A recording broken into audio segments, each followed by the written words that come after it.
दोस्तों नमस्कार। मैं ना सुनांचली कथा कहानी और उपन्यास के संग के साथ पुनः हाजिर हूँ। दोस्तों इस समय हम लोग सुन रहे हैं उपन्यास चरित्रहीन, जिसे लिखा है बंगला साहित्यकार शरतचंद्र चट्टोपाध्याय ने। दोस्तों अब तक मैं इस उपन्यास के 35 भागों का वाचन अपने वाचन के पिछले क्रम में कर चुका हूँ, जिसे आप मेरे चैनल कथा कहानी और उपन्यास पर सुन सकते हैं। अब आज लीजिए सुनिए इस उपन्यास के 36वें भाग का वाचन मेरे अर्थात ना सुनांचली के स्वर में। उस रात को आधी पानी का वेग कम हो गया। लगातार उधम मचाकर उन्मत्त सागर भोर होते होते शांत हो गया, लेकिन ऊपर का आकाश प्रकाश प्रसन्न नहीं हुआ, मुंह भारी बनाए ही रहा। सवेरे क्षण भर के लिए सूर्योदय जरूर हुआ, पर सूर्यदेव इस जहाज पर स्थित अर्धमृत यात्रियों को वास्तविक सांत्वना दे गए या लाल आंखें दिखाकर चले गए, यह निश्चित रूप से समझा नहीं जा सका।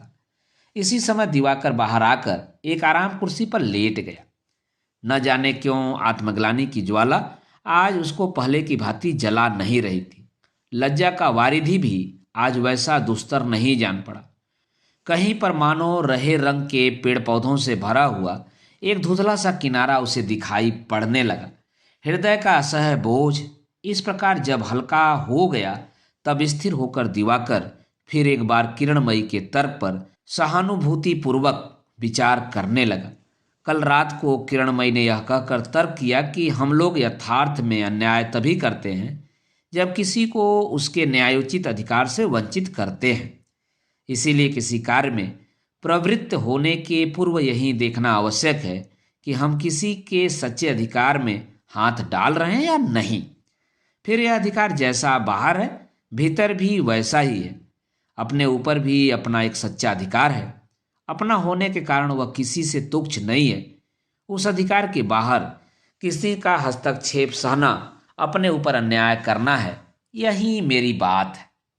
क्षण भर स्थिर रहकर उसने कहा था, हम लोग चोरी डकैती आदि जैसे कामों से जिस प्रकार दूसरे के अधिकार में हाथ डालकर अन्याय करते हैं, शराबी के लिए पैसे जुटाकर उसे देकर भी वही अन्याय करते हैं, क्योंकि उसके अच्छे रहने के अधिकार में हम हस्तक्षेप करते हैं। दिवाकर चुपचाप सुन रहा था। यह देखकर किरणमयी ने फिर कहा, यद्यपि सामाजिक लोगों का यह अधिकार अत्यंत व्यापक है और कहाँ इसकी सीमा रेखा है, कहाँ कदम रखने से अनाधिकार प्रवेश न होगा, इस बात को लेकर संसार में अनेक द्वंद्व हुए हैं, अनेक मतभेद हैं, तो भी सीमा तो एक है ही। इस विषय में किसी को भी संदेह नहीं है। इस सीमा का उल्लंघन करने की शक्ति किसी में नहीं है, समाज में भी नहीं है। समाज इस सीमा को लांघ कर केवल दूसरों को ही नष्ट नहीं करता, बल्कि स्वयं अपने को भी कमजोर बनाता है, नष्ट कर डालता है। तुमको अपना मन इतना उदास बनाकर रहने की आवश्यकता ही नहीं पड़ती बबुआ जी। यदि तुम एक बार इस बात को सोचकर देखते कि मुझे घर से निकालकर किसी के सच्चे अधिकार पर हस्तक्षेप किया है या नहीं। मैं हूं विधवा, मेरे ऊपर किसी का न्यायसंगत अधिकार नहीं है। तुम हो अविवाहित, तुम्हारे हृदय पर किसी का अधिकार नहीं है। अतएव मुझे प्यार करके तुमने कुछ भी अन्याय नहीं किया है। यह बात समझना तो कठिन नहीं है। दिवाकर ने हतबुद्धि होकर कहा था, यह क्या भाभी, यदि अवैध प्राण अन्याय नहीं है तो फिर संसार में अन्याय क्या है। किरणमयी ने कहा था, अवैध कहाँ है। जिसको तुम अवैध समझ रहे हो वह तुम्हारा संस्कार है, वह युक्ति नहीं है। अच्छी बात है, तुम्हारी अवैध वस्तु क्या है, सुनो तो।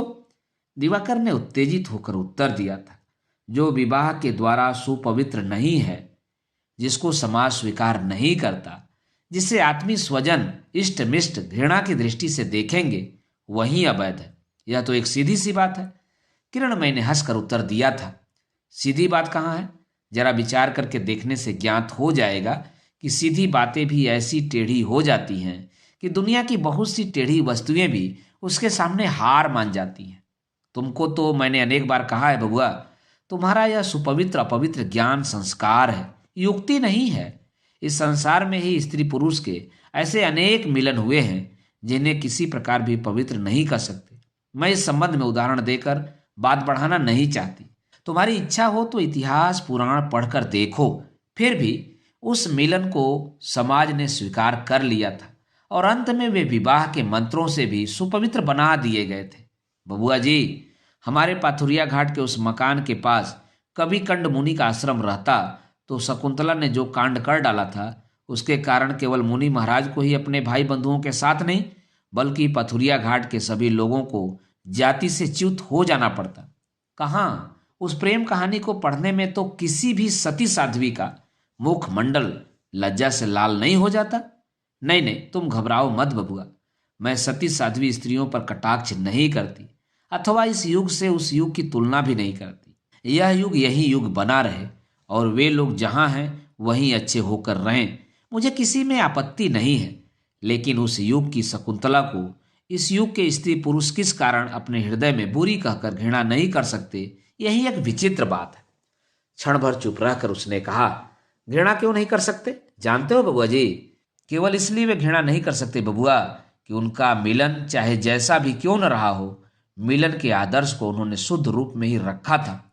क्षण भर में ही जिस बंधन में अपने को सदा के लिए बांध लिया था वह बंधन पक्का नहीं है, ऐसा संदेह या किसी प्रकार का संकोच उन्होंने मन में नहीं रखा था।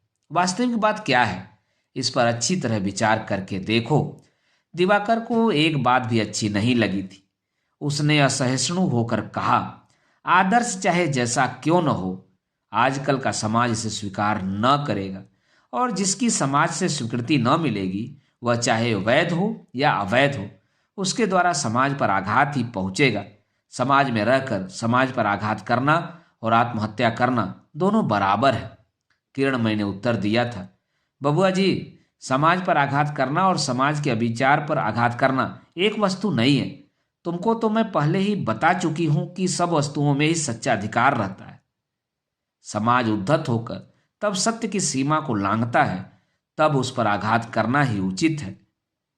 इस आघात से समाज नहीं मरता, उसको चेतना मिल जाती है, उसका मोह छूट जाता है।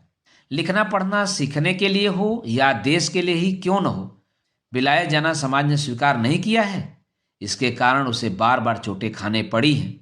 तो भी ऐसी ही उसकी कठोर प्रतिज्ञा है कि वह आज तक अपना अहंकार छोड़ नहीं सका है। इससे क्या तुम समाज के सुविचार की प्रशंसा करते हो? दिवाकर ने कहा, नहीं, मैं ऐसा नहीं करता। इसे अच्छा समझने का कारण नहीं है, इसीलिए। किरणमयी ने कहा, ठीक यही बात है, लेकिन यह असंदिग्ध स्पष्ट उत्तर तुमको कहाँ से मिला है? अपनी बुद्धि विवेचना से, समाज से तो नहीं। दिवाकर ने उत्तेजित होकर उत्तर दिया, लेकिन यदि सभी कामों में अपनी बुद्धि विवेचना का प्रयोग करने लगे तब तो समाज भी न टिकेगा। किरणमयी ने कहा था, मैं तो तुमको अब तक यही बात बताने का प्रयत्न करती रही हूं। सभी कामों में अपनी बुद्धि लगाने से जैसे समाज नहीं रहता, समाज भी यदि सदा और सभी कामों में अपना ही मत चलाना चाहे तो उससे भी मनुष्य नहीं टिकता। मनुष्य ही भूल करना और अन्याय करना जानता है, समाज क्या नहीं जानता बबुआ जी? दोनों की ही सीमा निर्धारित है। मूर्खता से हो, प्रवृत्ति के झोंके से हो, अनुचित हट के कारण ही हो, जिस प्रकार भी क्यों न हो, उसका उल्लंघन करना ही अमंगल है। उस अमंगल को रोक रखने की शक्ति तुम्हारे भगवान में नहीं है। दिवाकर ने इसके उत्तर में कोई बात नहीं कही थी। किरणमयी ने कुछ देर चुप रहकर फिर कहा था, फिर भी यह सीमा किसी भी समाज में सर्वदा एक ही स्थान में बंधी नहीं रहती, आवश्यकता के अनुसार यह बदलती रहती है। दिवाकर ने पूछा, कौन बदलता है? किरणमयी ने कहा था, कोई भी नहीं बदलता। जिस नियम से विश्व ब्रह्मांड में परिवर्तन होता है उसी नियम से यह भी आप ही आप परिवर्तित होता है। बदल गया है या नहीं इसका पता उस समय चल पाता है जब कोई इस पर प्रहार करता है। दिवाकर अभी तक किरणमयी के सारे तर्कों को अपने इस पलायन के समर्थन में मन से स्वीकार नहीं कर पाया था। इस कार्य के अतिशय गर्हित होने में उसे रंच मात्र भी संदेह नहीं था और सारा अपराध नतमस्तक स्वीकार करने को स्वयं को तैयार कर रहा था। किंतु जब उसने देखा कि वह गर्विता नारी इतने बड़े अपराध को भी अपराध मानने को तैयार नहीं, उल्टे समाज को ही दोषी ठहराना चाहती है, तो असहनीय लगने लगा था। कोई कड़ी बात कहना उसके आदत के विरुद्ध था, अतः ताना मारते हुए धीरे से बोला था, हमारे समाज पर इस तरह प्रहार करने से उसका दर्प और मोह कितना भंग होता है, भविष्य ही बताएगा। क्यों, क्या ख्याल है भाभी? दोनों कोहनियों के बल उल्टी लेटकर दिवाकर की ओर देखते हुए किरणमयी ने कहा था, हमने प्रहार किया ही कहाँ है देवर जी? डर कर भाग आना और सामने खड़े रहकर प्रहार करना क्या एक ही बात है जो समाज का दर्प चूर्ण होगा? इससे तो बल्कि दर्प और बढ़ेगा, कहकर वह सीधी होकर चादर खींचकर लेट गई। बाहर थमती हुई आंधी की दबी हुई आवाज को भेद कर ऊपर जहाज के घंटे में 12 बज गए। डेक की एक कुर्सी पर लंबी सांस लेकर दिवाकर चुपचाप बैठा हुआ था। एकाएक दबी हुई आवाज से पुकार हुई, बबुआ। दिवाकर चौंक उठा। झटपट उसने उत्तर दिया, क्या भाभी? किरणमयी ने कहा, तुम लौट आओ। दिवाकर ने जोर लगाकर कहा, किसी प्रकार भी नहीं। किरणमयी ने कहा, नहीं क्यों? बिना समझे बुझे तुमने एक अन्याय किया है, समझ लेने पर उसका प्रतिकार न करोगे? पाप का बोझ ढोते फिरोगे? मैं तो इसकी कोई आवश्यकता नहीं समझती बबुआ। दिवाकर ने कहा, तुम नहीं समझती, मैं समझता हूं। इसके अतिरिक्त लौट जाने से ही क्या पाप का बोझ उतर जाएगा भाभी? किरणमयी ने कहा, आज ही उतर जाएगा यह बात मैं नहीं कहती, लेकिन 2 दिनों बाद उतर भी सकता है। दिवाकर ने मृदु कंठ से पूछा, लेकिन मैं जाऊंगा कहाँ? किरणमयी ने कहा, अपने घर, अपने आत्मीय स्वजनों के पास, अपने उपेन भैया के पास, सभी तो तुम्हारे हैं। दिवाकर क्षण भर चुप रहकर बोला, तुम जो कुछ मेरे पास है कह रही हो वह मेरा नहीं है, यह भी तुम जानती हो। हैं केवल उपेन भैया, लेकिन उनको तो तुम पहचान नहीं सकी हो। उनके ही पास मुझे लौट जाने को कहती हो भाभी? हाँ, उपेन के पास लौट जाने को कहती हूँ। दिवाकर थोड़ी देर तक मौन रहा, फिर धीरे से बोला, मैंने सोचा था तुम उनको पहचान चुकी हो, लेकिन तुमने पहचाना नहीं। मैं भी उनको पहचानता हूं। ऐसी बात नहीं है, संभवतः अच्छी तरह उनको पहचाना भी नहीं जा सकता, लेकिन बचपन से उन्होंने मेरा लालन पालन किया है।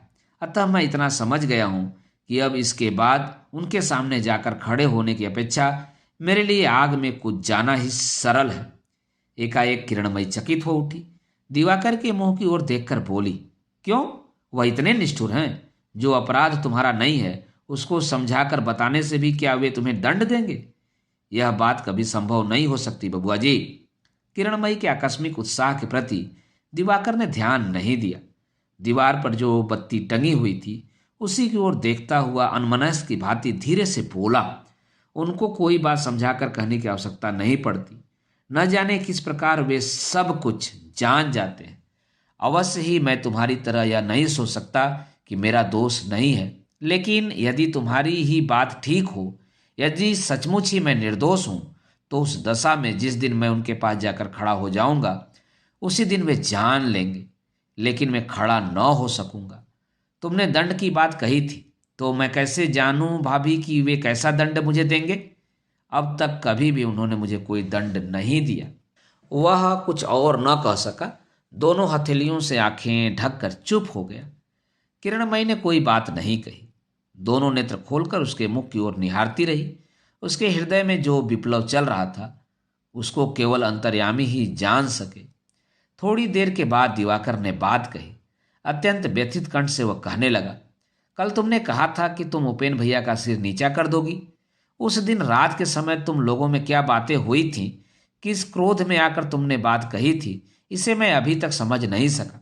संभवतः इसका कोई कारण तुम्हारे लिए होगा ही, लेकिन वह कारण चाहे जैसा भी हो, उस सिर को नीचा कर देने का दुख कितना बड़ा है, इस बात को यदि तुम जानती तो यह बात तुम मुंह से न निकालती। तुम ऐसी चेष्टा मत करना। जब तक वह स्वयं नीचा होकर तुम लोगों की ओर न देखेंगे, तब तक उनके सिर को नीचा कर देने की शक्ति संसार में किसी में भी नहीं है भाभी। उसी गंभीर रात्रि में दोनों विपरीत प्रकृतियां उपेंद्र के प्रति भक्ति, श्रद्धा और प्रेम के तट पर पहुंचकर एकाएक बहुत ही अच्छी तरह सम्मिलित हो गईं। यहाँ कोई विरोध ही नहीं था। जहाँ कहने की अपेक्षा सुनने, समझने की अपेक्षा समझाने की अभिलाषा अत्यंत प्रबल हो उठी। भोर में किस समय दिवाकर बिछौना छोड़कर बाहर चला गया, इसका पता निद्रामग्न किरणमयी को नहीं चला। इसीलिए नींद टूटते ही वह दिवाकर के लिए व्याकुल हो उठी। कल रात को बातों ही बातों में किरणमयी बहुत सी बातें जान गई थी। दिवाकर वास्तव में कितना निस्सहाय है और अपने उपेन भैया से अलग हो जाना उसके लिए कैसी चोट पहुंचाने वाली दुर्घटना है, इस बात को अत्यंत स्पष्ट रूप से समझ लेने के बाद से किरणमयी अपने नारी हृदय के अंतःस्थल में तनिक भी शांति नहीं पा रही थी। इस सरल, विनीत, सत्यवादी और सच्चरित को उसके यौवन के प्रारंभ में ही अकारण पदभ्रष्ट कर देने का अपराध उसकी निद्रावस्था में भी उसको बेध रहा था। इसलिए निद्रा भंग होते ही एक अभिनव स्नेह के साथ इस निरपराध अभागे की ओर उसने पहले ही मुंह घुमाकर देखा। दिवाकर नहीं था। उठकर बाहर गई, पर वहां भी नहीं दिखाई पड़ा। जहाज के काम करने वाले लड़के से ढूंढने के लिए कहा, वह भी न पा सका। उसी समय से किरणमयी अत्यंत व्याकुलता से प्रतीक्षा कर रही थी, लेकिन आज उसकी इस उत्कंठा के बीच भी बहुत दूर से आई हुई मृदु सुगंध की भांति एक अस्पष्ट आनंद का आभास पाकर उसका हृदय पुलकित हो रहा था। उसे अति तुच्छ दिवाकर के साथ, जिसको वह कभी भी प्यार न कर सकी, अपनी ही कुबुद्धि के कारण उसकी घर गृहस्थी उसे संभालनी पड़ेगी, प्रेम का अभिनय करना पड़ेगा। जहाज पर चढ़ जाने के बाद से यही धिक्कार उसको भीतर ही भीतर मानो पागल बनाता जा रहा था। फिर अंत यही तो नहीं था। इस बनावटी प्यार का आकर्षण एक दिन खत्म होकर रहेगा। एक दिन आएगा जब यह छद्म लीला हृदय में वितृष्णा पैदा कर देगी।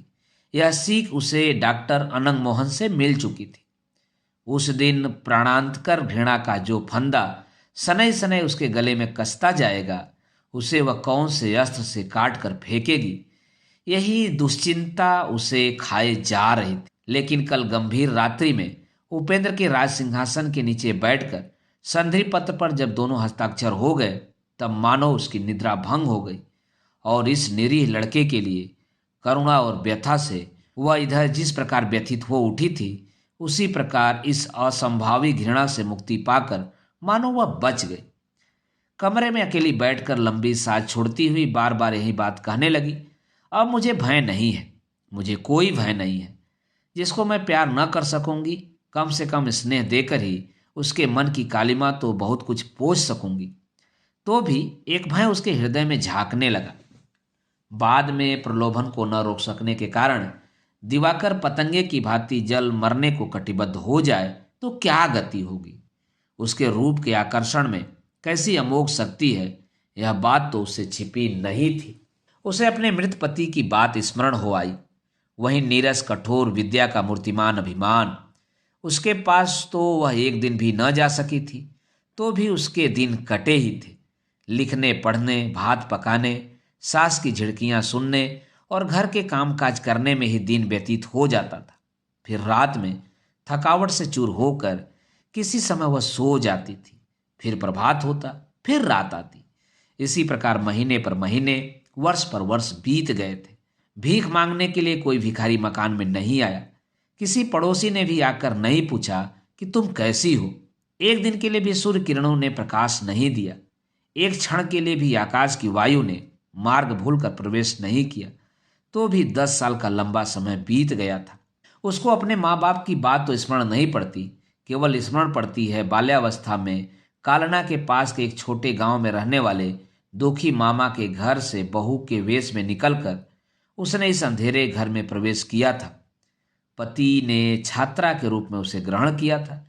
उसी समय से आजीवन गुरु शिष्य का वह कठोर संबंध कभी दूर नहीं हुआ। पति ने एक दिन के लिए भी आदर नहीं किया। प्यार करते थे या नहीं, एक दिन के लिए भी उन्होंने यह बात नहीं बताई। बंगला, संस्कृत, अंग्रेजी के पाठ याद करने को देते थे, पाठ सुनते थे। पाठ याद न करने पर तिरस्कार करते थे, मारते भी थे। क्रोध अभिमान करने पर कभी नहीं मनाते थे। रोते रोते सो जाने पर किसी दिन जगाकर खाने के लिए मुझसे नहीं कहा। यही उसके बधू जीवन का इतिहास है। सास की परीक्षा और भी कठोर थी। वहां अत्यंत छोटी सी भूल के लिए भी क्षमा नहीं थी।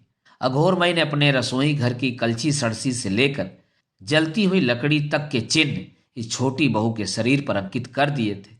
एक दिन किसी अपराध पर उन्होंने उसके सिर के सब बाल काट दिए थे।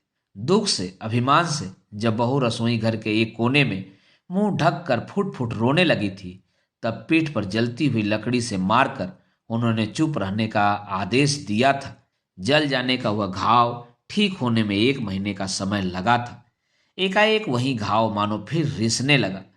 किरणमयी क्षण भर के लिए चंचल होकर स्थिर होकर बैठ गई। कब किशोरावस्था को पार करके उसने यौवनावस्था में पैर रखा, यह बात उसे स्मरण नहीं रही। संभवतः उषा की भांति चुपके चुपके ही प्रभात का वह उज्जवल प्रकाश फूट उठा था। यौवन में, अनजान दशा में, जबकि शरीर सौंदर्य से परिपूर्ण हो उठने लगा था, तब वह पति के साथ सूक्ष्म विषय पर विचार करने में व्यस्त हो रही थी। क्यों उसका शारीरिक पीड़न समाप्त हो गया? क्यों वह गृहिणी हो चली? यह बात एक बार सोचने का भी उसे अवसर नहीं मिला। पति कहा करते थे, सुखी जीवन ही एकमात्र ध्येय है, शेष सभी उपलक्ष्य है। दया, धर्म, पुण्य ये सभी उपलक्ष्य है, यह काल की हो या पर काल की, अपनी ओर हो या और 5 आदमियों की, स्वदेशी हो या विदेशी की। किस उपाय से सुख वृद्धि की जा सकती है, यही जीवन का कर्म है। और जाने में हो या अनजाने में, इसी चेष्टा में लोगों का सारा जीवन समाप्त हो जाता है। और यही एकमात्र उपदंड है जिसके द्वारा सब भले बुरे का वजन किया जा सकता है। अपने लिए या दूसरे के लिए इस ओर दृष्टि मत डालना। किरण, तुम केवल यही समझने का प्रयत्न करना कि इससे सुख की मात्रा बढ़ती है या नहीं।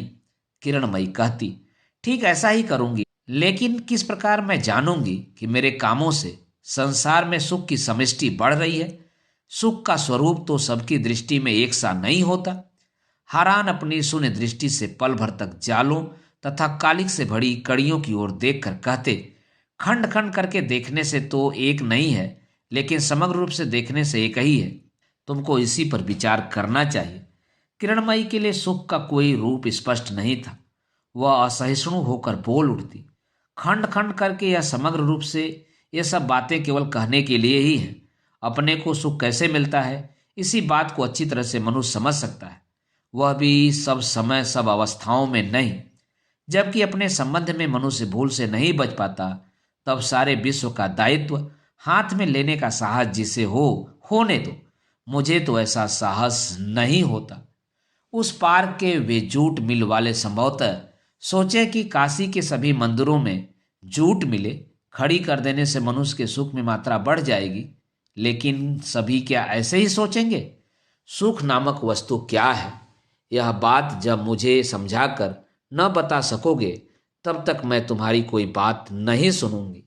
यह कहकर जो ही किरणमयी उठकर जाने को प्रस्तुत होती, त्यों ही हारान उसका हाथ पकड़कर कहते, जरा बैठो तो। इतना पढ़ लिख कर भी यदि तुम इतनी छोटी सी बातों से रुष्ट हो जाओगी तो सब कुछ ही झूठ हो जाएगा। देखो किरण, मैं तुमसे सच कहता हूं, मैं ठीक नहीं जानता कि सुख नामक वस्तु क्या है। किसी देश में कोई भी इसे जान पाया या नहीं, यह बात मुझे ज्ञात नहीं है। संभवतः यह बात जानी भी नहीं जाती। हमारे देश में बहुत दिन पूर्व 3 प्रकार की चेष्टाएं दुख निवृत्ति के लिए हो चुकी हैं। उनको अलग करके जो वस्तु शेष रह जाती है वही सुख है, यह कह देने से काम नहीं चलता। प्रत्युत्तर में किरणमयी अत्यंत अधीर होकर बोल उठती, जब कहने से काम नहीं चलता, तब किसी के सुख का परिहास करना जैसा संगत है, साधारण रूप से सुख के परिमाण को बढ़ा देने की चेष्टा करना भी वैसा ही पागलपन है। भले बुरे की तौल करने के पूर्व तुम्हारा तुला दंड ठीक होना चाहिए। उसको तुम किस आदर्श से ठीक करोगे, इसे तो मैं समझ ही नहीं पाती। कुछ पल चुप रहकर हताश स्वर में हारान ने कहा था, किरण, मैं जानता हूं तुम्हारे मन की गति किस ओर है, लेकिन जब तक तुम परलोक की, आत्मा की, ईश्वर की कल्पना आदि भावनाओं के जंजाल से मन को मुक्त नहीं करोगी, संशय बना रहेगा। सुखी जीवन का चरम लक्ष्य है और सुखी होने में ही जीवन की चरम सार्थकता है। यह बात जानते हुए भी नहीं समझोगी। यही लगता रहेगा कि क्या जाने, शायद और भी कुछ है, और इस और कुछ का संधान कभी नहीं मिलेगा तुम्हें। यह बात तुम्हें परेशान तो करती रहेगी, पर कोई गति न दे पाएगी। आकांक्षा जगाएगी, पर परितृप्ति नहीं देगी। रास्ते की बात तो बताएगी, पर रास्ता दिखा नहीं पाएगी। इसी प्रकार शिक्षा और गृहस्थी के बीच पढ़कर किरणमयी बालिकावस्था से बढ़कर सयानी हो गई थी। आज एक एक करके उसे यह सब बातें स्मरण आने लगी।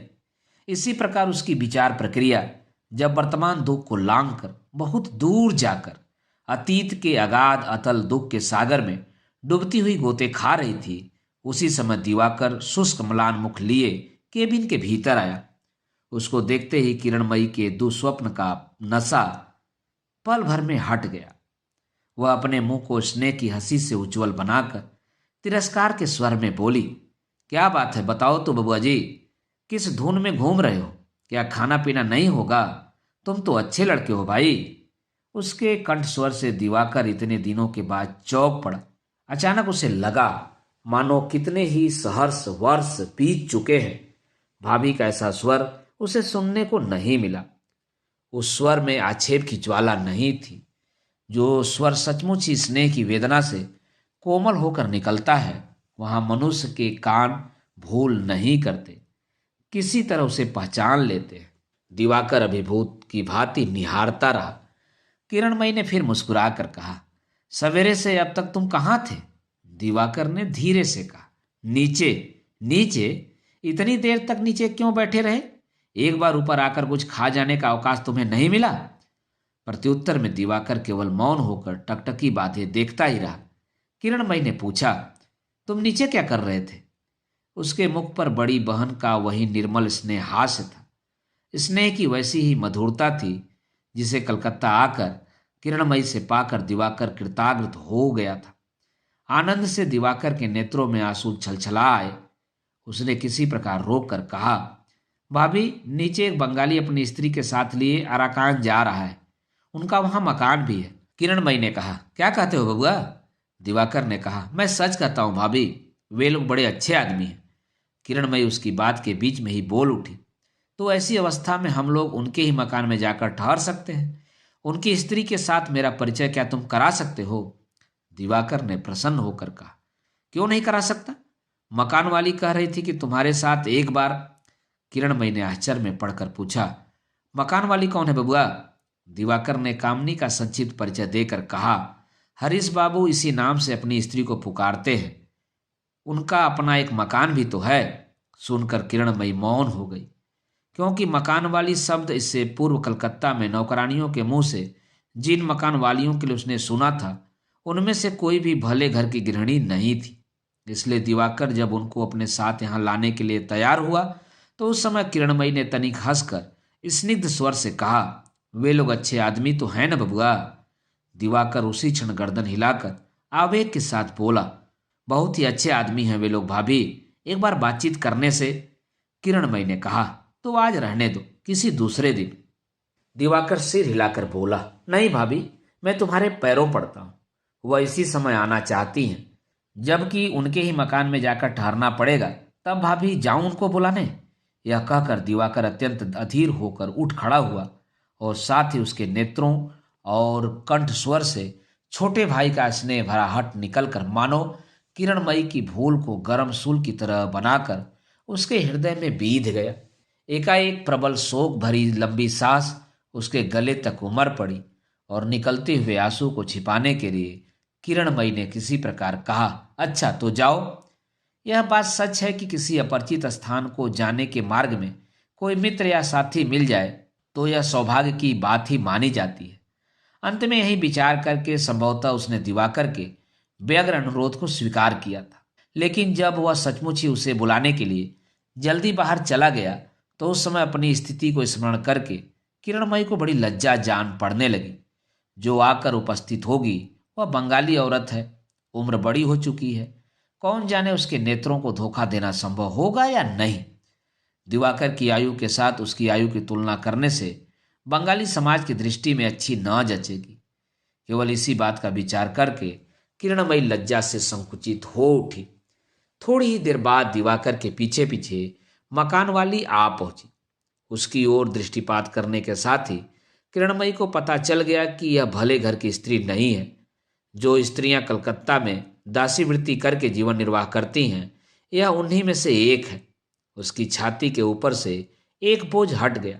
हंसते हुए मुख से उसने कहा, आओ बैठो। किरणमयी का रूप देखकर मकान वाली अभिभूत होकर खड़ी रही। बाद को गले में आंचल डालकर उसने झुककर प्रणाम किया और दरवाजे के निकट बैठकर कहा। बाबू के मुंह से सुनकर मकान वाले ने कहा, जाओ तो ब्राह्मणी है, उनको प्रणाम कर आओ। तो माँ जी, ठगों के देश में तुम जा रही हो, क्योंकि वहां कोई भी ऐसा मर्द या औरत नहीं है जो मकान वाली के मकान में चूं तक भी करे। झाड़ू से मारकर उसका विष झाड़ फेंकूंगी ना। यह कहकर झाड़ू के अभाव में मकान वाली ने केवल अपना हाथ ऊपर उठाकर दिखा दिया। किरणमयी प्रसन्न होकर बोली, चलो जान में जान आई, नई जगह जा रहे हैं। सोच सोच के डर के मारे रातों की नींद हराम हो गई थी कि हम दोनों की तो घरवाली बोली, डरने की बात क्या है, मैं बड़ी रोब दाब वाली घरवाली मानी जाती हूँ। मेरा नाम सुनकर तो यमराज भी रास्ता छोड़ देते हैं। मेरे यहाँ कोई कष्ट नहीं होगा तुम लोगों को। वैसे तो किराया 5 रुपए है, पर तुम लोग 4 ही देना। जब बाबू को काम वहाँ मिल जाएगा फिर देखा जाएगा। और उसका भी फिक्र मत करो बहू। मेरा घरवाला जिस साहब को भी जाकर पकड़ लेगा वह ना थोड़े ही कहेगा। तुम लोगों के आशीर्वाद से इतना सम्मान तो है ही हम लोगों का। कहकर ओठ फैलाकर एक विशिष्ट भंगिमा में सिर हिलाया घरवाली ने। गहरी सांस लेकर किरणमयी ने कहा, भगवान तुम्हारा भला करेंगे। उसके मुंह की ओर एकाएक दृष्टिपात करके मकान वाली बोल उठी, यह कैसी बात है बहू, तुमने अपना सिर ऐसा धो डाला है कि मांग में सिंदूर का तनिक भी चिन्ह नहीं है। सिंदूरा जरा दे तो मैं मांग में सिंदूर लगा दूं। किरणमयी इसके लिए पहले से ही तैयार बैठी थी। उसने बायां हाथ दिखाकर कहा, नहीं, सिर धोने से नहीं, मेरी मांग का सिंदूर 1 साल से काली माई के पैरों में बंधा हुआ है। उस वर्ष बाबू के प्राणों की आशा नहीं थी। सिंदूर को बंधक रखकर ही अपनी सुहाग की चूड़ियों को बचा सकी हूं। यह कहकर एक लंबी सांस खींचकर उसने दिवाकर की ओर कनखियों से देखा। उसका मुख लज्जा से और कुंठा से एकदम बदरंग हो गया था। ऐसी बात है, कहकर मकान वाली ने सहानुभूति प्रकट करके कहा, तो हमारे यहाँ भी काली जी का मंदिर है। वहां पहुंचते ही पूजा चढ़ाकर सिंदूर बंधक से छुड़ा लेना बहू, नहीं तो लोग न जाने क्या सोचने लगेंगे। अराकान जैसी बुरी जगह तीनों लोक में कहीं भी नहीं है। केवल हमारे ही डर से वहां के लोग कुछ दबे रहते हैं, नहीं तो। किरणमयी ने हंसकर कहा, इसी विषय पर तो बाबू के साथ आज 2 दिनों से बातचीत चल रही है। वे तुम दोनों की बहुत प्रशंसा कर रहे थे। वह तुम्हारे सामने मैं क्या कहूं। जहाज पर चढ़ने के बाद से ही हम दोनों भय के मारे सूखे जा रहे हैं। क्या होगा यह तो भगवान ही। बात पूरी भी न हो सकी।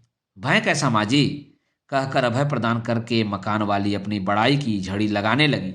और देखते देखते दोनों की घर गृहस्थी सुख दुख की कहानी इस प्रकार जम गई कि कोई भी यह कह नहीं सकता था कि 10 मिनट पहले दोनों में तनिक भी परिचय नहीं था। निकट ही कुर्सी पर दिवाकर जो बैठा तो फिर उस पर से उठा नहीं। किरणमयी कितनी ही असत्य बातें कैसे निसंकोच और सहूलियत के साथ बेरोटोक बोल सकती हैं, यह सुनते सुनते वह मानो हत चेतन की भांति स्तब्ध हो गया था। इतनी देर बाद एकाएक होश में आकर वह ज्यों ही उठकर चले जाने को तैयार हुआ, त्यों ही किरणमयी बोल उठी, सारा दिन तो तुमने खाया नहीं, फिर बाहर जा रहे हो क्या। प्रत्युत्तर में दिवाकर ने जो बात कही वह सुनाई नहीं पड़ा, लेकिन समझ में आ गया। किरणमयी ने घबरा कर कहा, नहीं नहीं, यह नहीं होगा। तुम एक बार बाहर जाओगे तो फिर शीघ्र न आओगे, यह मैं जानती हूं। मकान वाली के मुंह की ओर देखकर हंसते हुए मुंह से उसने कहा, सास ससुर नहीं है। ब्याह होने के बाद से मुझे सदा इसी बात का दुख रहता है। खिलाने के लिए मानो मारपीट तक करनी पड़ती है। फिर तनिक मुस्कुरा कर बोली, मैं ही ऐसी हूं कि जोर जबरदस्ती करके खिला पिला सकती हूं। और कोई स्त्री होती तो आंसू बहाते बहाते और रोते रोते उसके दिन बीत जाते। घोर लज्जा से दिवाकर का सिर एकदम झुक गया। मकान वाली ने हंसकर कहा, हाँ बाबू, इसी प्रकार क्या तुम दोनों विदेश में जाकर घर गृहस्थी चलाओगे। लेकिन मेरे मकान में यह न होगा बाबू। मैं बहू को दुख न देने दे सकूंगी, यह मैं कह देती हूं।